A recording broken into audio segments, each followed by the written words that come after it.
you're at a smaller firm, you're scaling. Can you just, maybe talk about how that relates to culture within a small company that you're able to move a lot faster in scale compared to these larger companies that are out there as your competitors or just, prior places that you work? Yeah, I think there is a freeing feeling of being able to move quickly in a smaller company. And I think what's been interesting along our journey is that you kind of go from this, what I'll say, like feels very like I don't know that it's a very tight-knit group early days, and you all kind of know each other really well, and it's just you all kind of are just banding together and fixing things and building things, and you're riding off this high, and there's not a whole lot of process.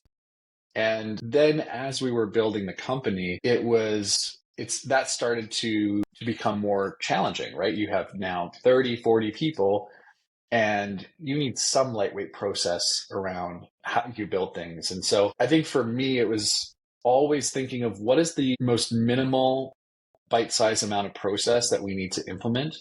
This sort of like, what is the 20% of the process that gives us 80% of the results? Like, let's not boil the ocean. And I think that you're kind of doing two things. You're seeing what is that right threshold that you need to implement to still keep moving, but also bringing people into the business that sort of fit that threshold.